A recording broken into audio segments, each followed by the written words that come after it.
Comets have awed, amazed, and even terrified humanity for thousands of years, with many believing they heralded the end of the world.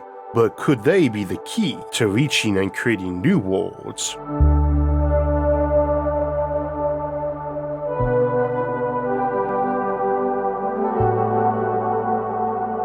Comets have a long and mixed history with humanity, often frightening, often seen as omens of change, but always seen as astonishing.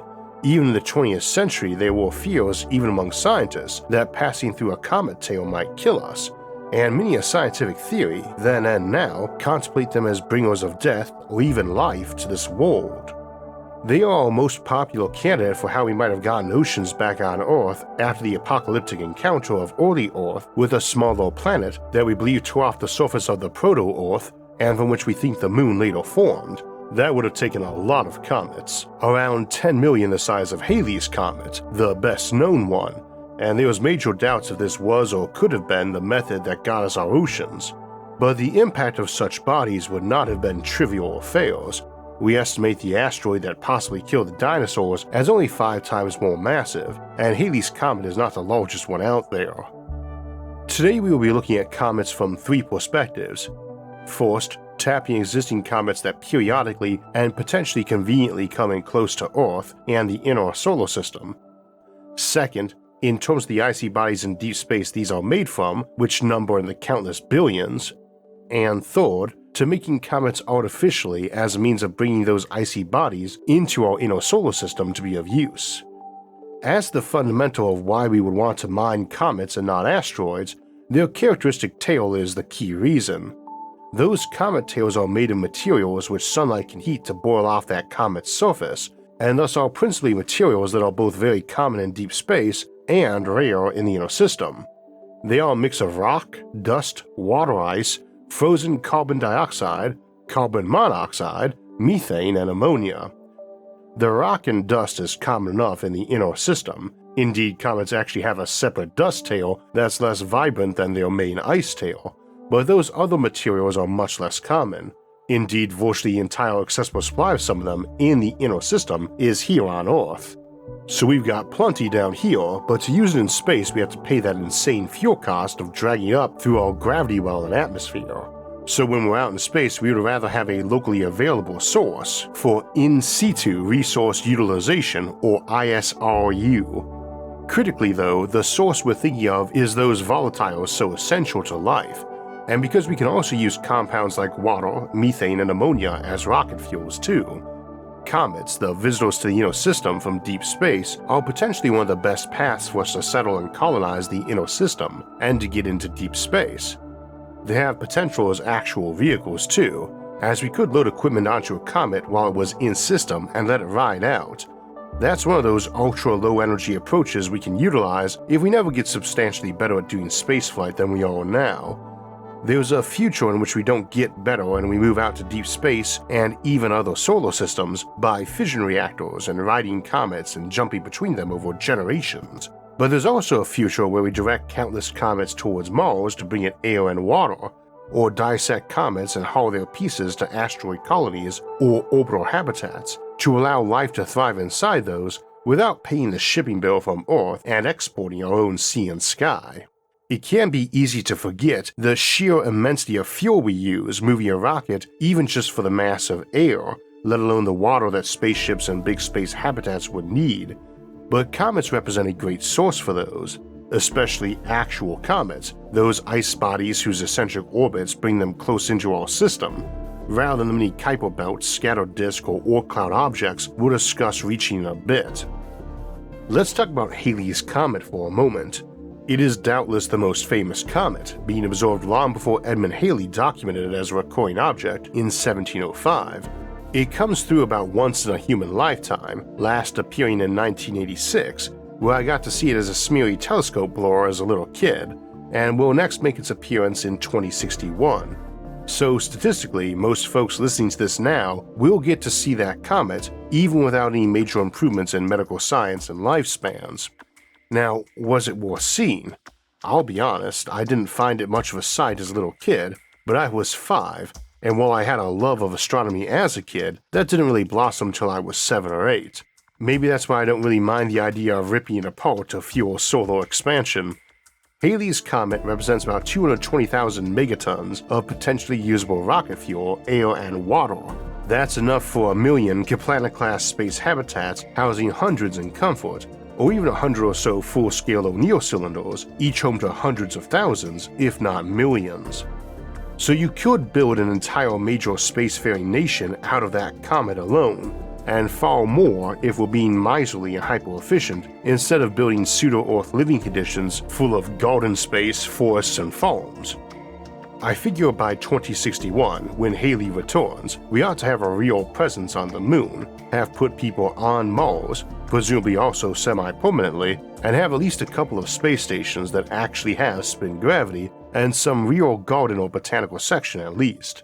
To expand beyond that, we will want some more easily available resources like comets.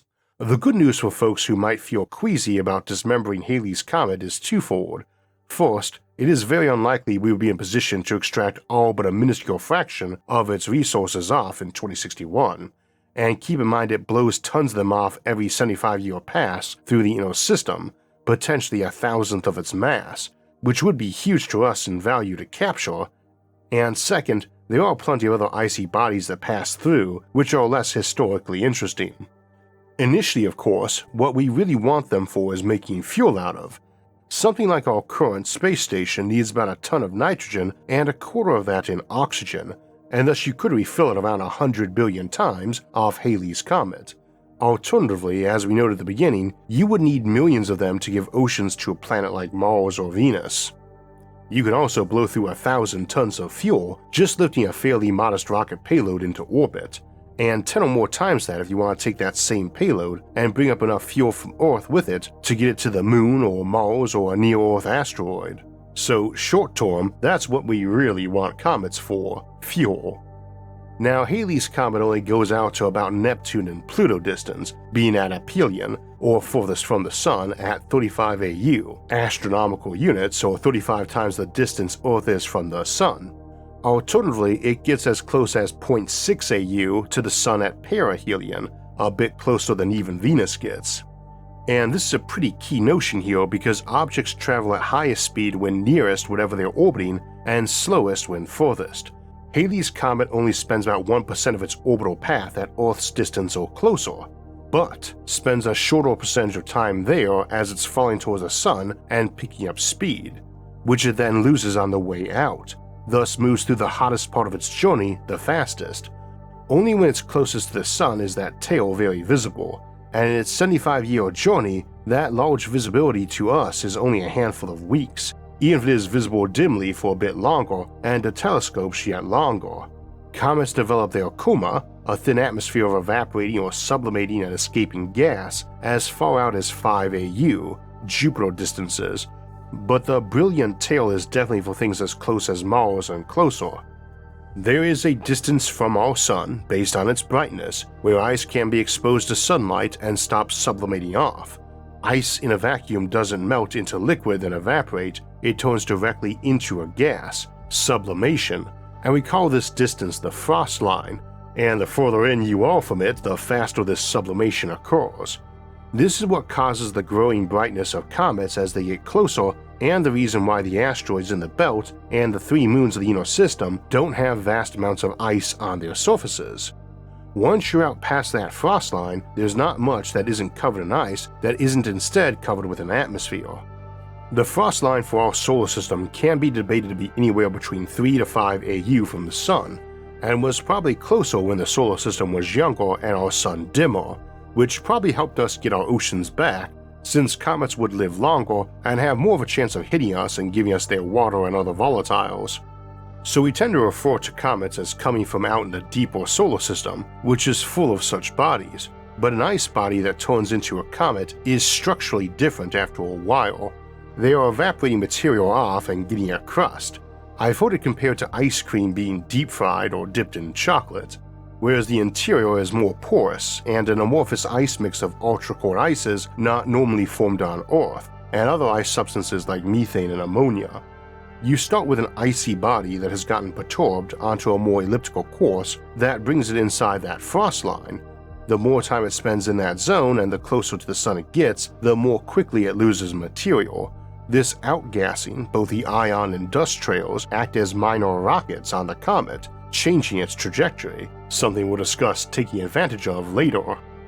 That comet is also more likely to run into the sun or a planet the more times it passes through, and the more closely it does so, and the more likely it is to get its orbit perturbed by its own rocket-like tail or a gravitational tug by a nearby planet, so that it either does not return or follows a different path and orbital period next time. Assuming it doesn't crash into something, which again is how we think we got our oceans, or get ejected from the inner system, it will eventually stop outgassing. Halley's Comet, for instance, is expected to keep outgassing for perhaps as much as 10 million years, but more weakly every time. We believe a sizable fraction of near asteroids are former extinct comets, and comet is very much a temporary state in astronomical timelines, not something eternal. The comets we see are not the ones the dinosaurs saw before that last asteroid that ended them. Size, period, and perihelion are the big controlling factors on how long it takes for a comet to go extinct. Halley's Comet is what is known as a short-period comet, those with a period of less than 200 years that generally don't go much out past Neptune or the Kuiper Belt. There are shorter-period comets, though, such as Encke's Comet, that don't go even out past Jupiter. Long-period comets are anything over 200 years and can potentially be millions of years per orbit if coming from the Oort cloud. With sufficient observations and astronomy, a mobile colony with a nice supply of nuclear fission fuel could leapfrog between comets and likely migrate to other solar systems this way. Most of these icy bodies have plenty of rock in them too, and metals, including fissile fuels that colonists could extract and use. See our episode using asteroids and comets as spaceships for more details. Now, I mentioned making rocket fuel out of comets or icy bodies out past our frost line, and this is pretty straightforward, though we have multiple fuels we can make. As we discussed earlier this summer, so long as you have a power supply, solar or nuclear probably, you can take ice or water and by electrolysis turn it into hydrogen and oxygen, the pair of which is one of our best rocket fuels. But we can also get that oxygen from many other molecules, including rocks, and hydrogen can be gotten from both methane and ammonia, both plentiful in comets. Or you can simply melt and centrifuge out that methane, and now you have a portable fuel supply to return to places like the Moon or various space bases. As we discussed earlier this summer in our episode on lunar mining and refining, there is essentially an unlimited supply of oxygen on the Moon or any other asteroid, as is the most common molecule in most rocks and minerals, but inside the frost belt, virtually none have hydrogen in any form. However, hydrogen is quite a pain to store and move by itself. Even diatomic hydrogen molecules are, by being so small and reactive, just prone to leaking and corroding tanks, while a methane molecule, 1 carbon and 4 hydrogen, 25% hydrogen by mass, is much easier to store and move, as is an ammonia molecule, 1 nitrogen and 3 oxygen, 18% hydrogen by mass, while H2O water is merely 11% hydrogen by mass. But you can use both ammonia and methane as direct rocket fuels. Ammonium nitrate is a good solid rocket fuel, and ammonia perchlorate is one of our favorite solid rocket fuels, and chlorine is also readily available on various moons and asteroids, and not exactly rare in comets either.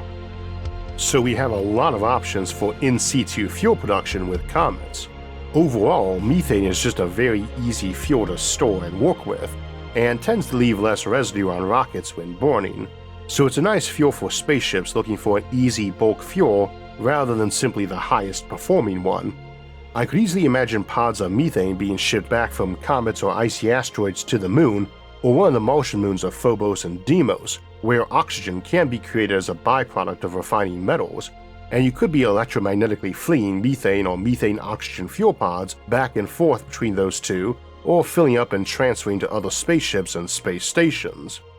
There are around 4,000 comets we currently track, and likely many more we don't yet track, and each is likely to have an ideal harvesting pattern, with some rocket that could be sent ahead of time to get set up and then start chucking empty fuel pods to do it for filling.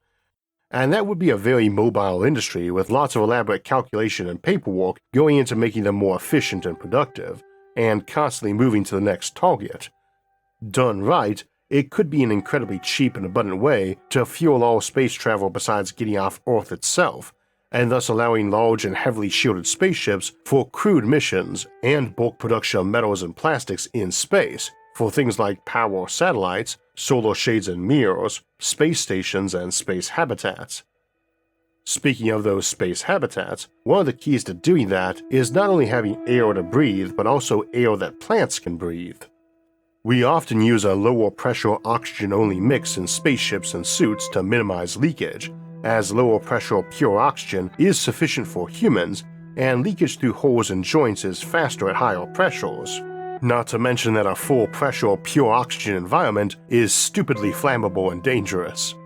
However, our normal air is about 4 parts nitrogen to 1 part oxygen, and that's critical to any sort of farming or ecology being set up in space. Ammonia, easily found in comets, is a great source for that nitrogen, and every 2 molecules of ammonia we import into a space habitat can be combined with oxygen to make 1 nitrogen molecule of air and 3 molecules of water. Again, it's easy to source oxygen pretty much anywhere, and it will be a waste byproduct of a lot of asteroid and moon mining. So by shipping in pods of ammonia, we can turn an asteroid mining colony, initially dependent entirely on outside supplies, into one that is using its waste oxygen and imported nitrogen to produce local gardens, farms, or other ecologies. An isolated mining facility might grow its own food, or export food, or even get donations or tax write-offs by creating local nature preserves. This is how we would see many asteroid mines slowly turning into a profitable community, with many luxuries like spin gravity, fresh food, and air and water that's more naturally recycled. This might start with a few simple hydroponic bays growing some fresh veggies and herbs, and those facilities would likely grow in scope to include elaborate gardens and even nature preserves. And those asteroid mines are potentially the primary customer for pushing ice in from comets or icy bodies. So too, all those orbital facilities, power beaming stations, space hotels, dockyards, and refineries all need those volatiles and have a way to pay for them, making trade viable. This isn't an episode on mining asteroids, however, it's on mining comets, and it turns out some different techniques are available. First off, the very nature of comets suggests a pathway for harvesting it. You can just melt it inside a big bag or box. But in a lot of cases, what you might instead do is use a hot knife to slice out a big block, then cover that in a thin reflective tin foil to help it from losing material as it makes its way inward. Or maybe even just mount a shiny reflective parabolic dish on the front side facing the sun, bouncing that light away so it doesn't melt your snowball, and instead dump it into a power collector forward of that dish. Maybe you coat the comet, or comet fragment, in a thin layer of plastic to keep it outgassing as you bring it in system. Strategic vents placed on it could be open to provide maneuvering thrust. You are making a decision early on whether or not you plan to bring the comet into some facility or to leave it on its natural orbit, though you might also push it to a better orbit or bring a big refinery to it. You also have to decide if you want to do your refining at the asteroid or comet or send big chunks back for work elsewhere. For any on-site refining, a basic centrifuge is viewed as a good option, and you could be powering that centrifuge and other production with the parabolic dish I mentioned a moment ago, powering your operations while protecting your investment from the sun's heat.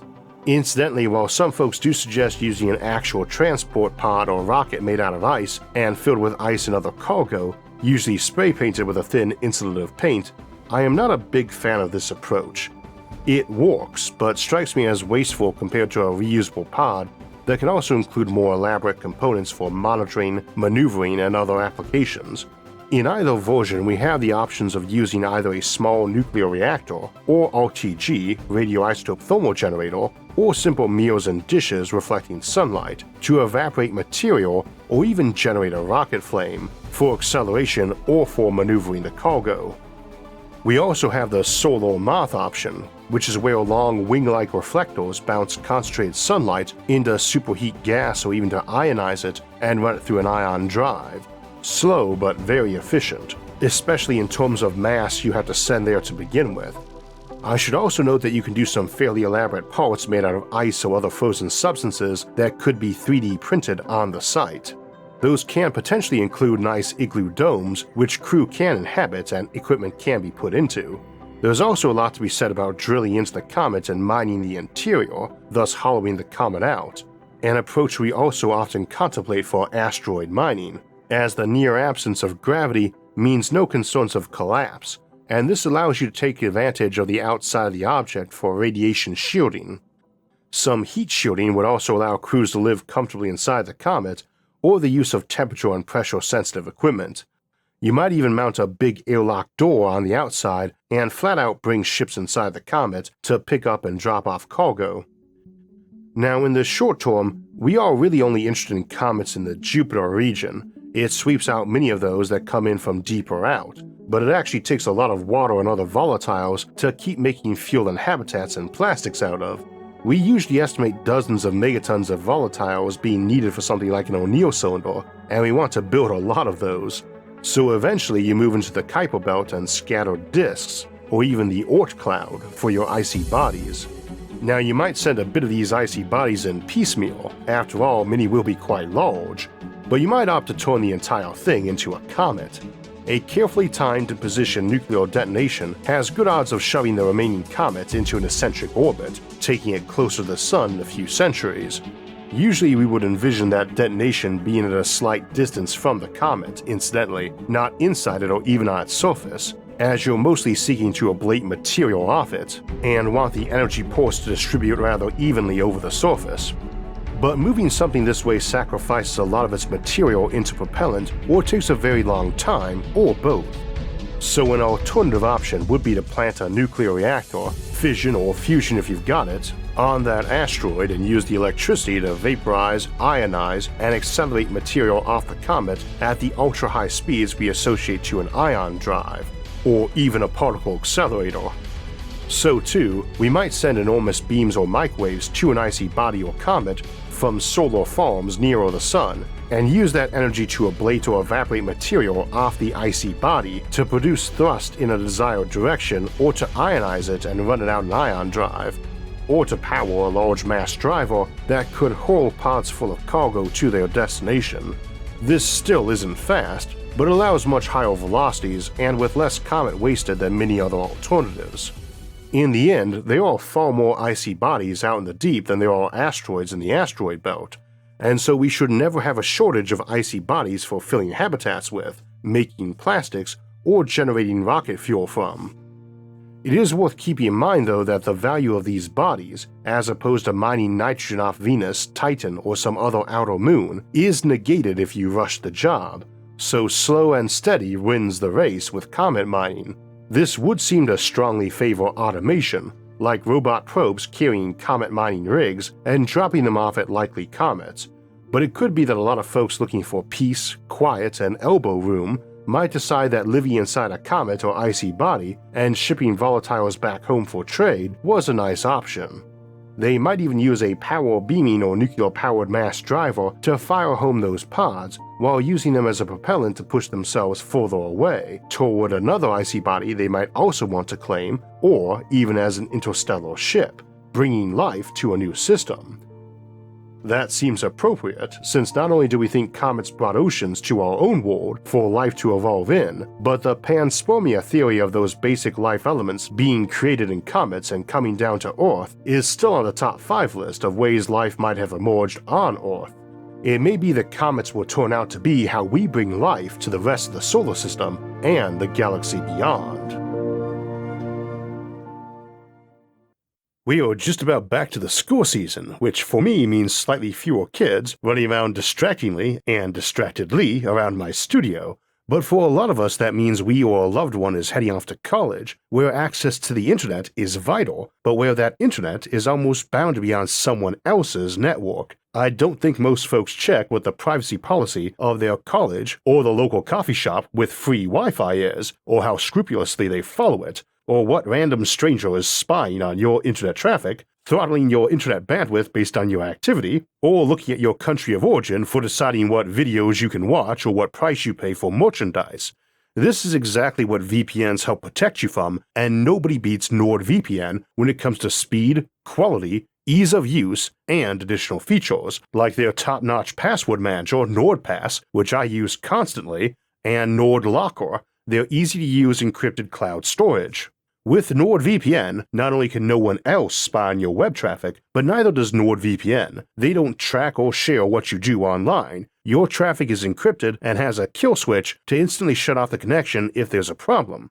And best yet, one account can protect up to 6 devices, with dedicated apps for any major platform. They have a 30-day money-back guarantee if you don't like them, and 24/7 customer support to help you whenever you need it. You get a discount of 4 bonus months if you sign up for any of their 2-year plans through our link, nordvpn.com/IsaacArthur, and Nord keeps sponsoring our show if they see that link used a lot. Sometimes people hear about NordVPN, open up a new tab, and start searching, but they didn't use our link. I'm glad they got the service, but you get a discount and you support the channel through that link. So if you're trying to support SFIA by signing up for Nord, please use my link, nordvpn.com/IsaacArthur, to get that discount and to protect your privacy.